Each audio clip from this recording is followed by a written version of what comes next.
Hello everyone, welcome to জিনিস cookbook. ভীষণ popular একটা বাঙালি রেসিপি আমি আপনাদের সাথে আজকে শেয়ার করব, কুমড়োর ছক্কা। গরম গরম রুটি, পরোটা বা লুচি সবের সাথেই কিন্তু এটা একদম দারুণ লাগে। প্রথমে একটা কড়াইয়ে আমি পরিমাণ মতো সর্ষের তেল নিয়ে বেশ ভালো করে গরম করে নিয়েছি।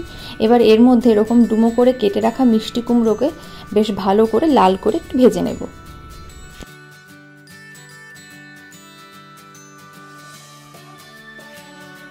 মিষ্টি কুমড়োগুলো ভালো করে ভাজা হয়ে গেলে এবার এগুলো আমি কড়াই থেকে একটা অন্য পাত্রে তুলে রাখবো।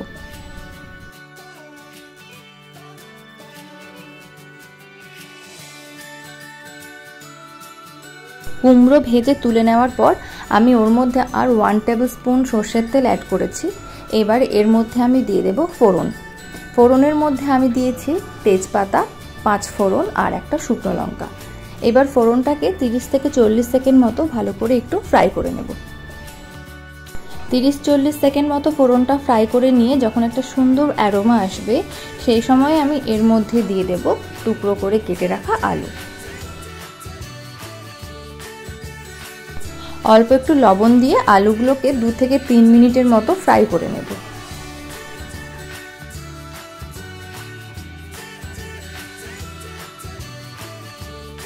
আলুগুলো একটু ফ্রাই করা হয়ে গেলে এর মধ্যে আমি দিয়ে দেব ভিজিয়ে রাখা ছোলা।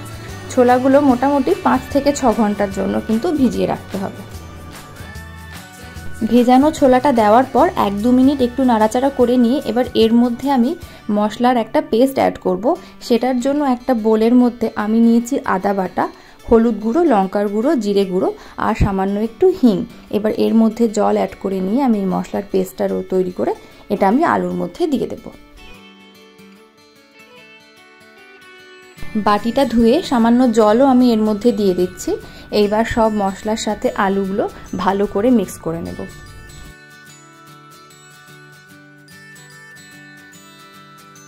দু 3 মিনিট পর কড়াইয়ের ঢাকনাটা খুলে এর মধ্যে আমি 1/2 কাপ পরিমাণ জল অ্যাড করব আর দিয়ে দেব কয়েকটা চেরা কাঁচা লঙ্কা। সব কিছুকে খুব ভালো করে নাড়াচাড়া করে নিয়ে আমি আবারও ঢাকা দিয়ে রান্নাটা করব যাতে আলুগুলো সেদ্ধ হয়। 7 থেকে 8 মিনিট পর আলু যখন প্রায় 80% সেদ্ধ হয়ে যাবে, তখন আমি এর মধ্যে দেব গ্রেট করে রাখা নারকেল আর দিয়ে দেব ভেজে রাখা কুমড়ো। কুমড়োটা পরেই দেব, কারণ মিষ্টি কুমড়ো যেহেতু তাড়াতাড়ি রান্না হয় আর তাছাড়া মিষ্টি কুমড়ো ভাজা আছে, তাই এটা কিন্তু রান্না হতে বেশিক্ষণ লাগবে না। তাই এই পর্যায়ে এসেই কিন্তু আমি মিষ্টি কুমড়োটা অ্যাড করব। স্বাদের জন্য এর মধ্যে দিয়ে দেব অল্প একটু চিনি। এবার ভালো করে সব কিছুকে মিক্স করে নেব। সব ভালো মিক্স করা হয়ে গেলে আমি আরও প্রায় 5-6 মিনিটের মতো এটাকে কভার করে কুক করব। কিছুক্ষণ পর কড়াইয়ের লিডটা খুলে আমি এর মধ্যে সামান্য একটু জল অ্যাড করব। জল খুব বেশি পরিমাণে দেওয়ার প্রয়োজন নেই। আবারও সব কিছু ভালো করে নাড়াচাড়া করে নিয়ে আমি আর কয়েক মিনিটের জন্য রান্নাটা হতে দেব। আর মোটামুটি 2 থেকে 3 মিনিট পর আলু আর কুমড়ো কিন্তু খুব সুন্দর সেদ্ধ হয়ে গেছে। আর রান্নাটা যেহেতু মাখামাখাই হবে, তাই আমার রান্না কিন্তু কমপ্লিট। নামানোর আগে আমি এতে দিয়ে দেবো 1 টিস্পুন ঘি আর দেবো 1 টিস্পুন ভাজা মশলা। এই ভাজা মশলাটা আমি 1 টেবিল স্পুন গোটা জিরে, 1 টেবিল স্পুন মৌরি, 1 টিস্পুন গোটা ধনে আর 2টো এলাচকে ড্রাই রোস্ট করে পাউডার বানিয়ে নিয়েছি। রেসিপিটি ভালো লাগলে একটি লাইক এবং শেয়ার করতে ভুলবেন না। আর এরকম রেসিপি পেতে আমার চ্যানেলটিকে সাবস্ক্রাইব করে পাশে থাকুন। Thank you, tata.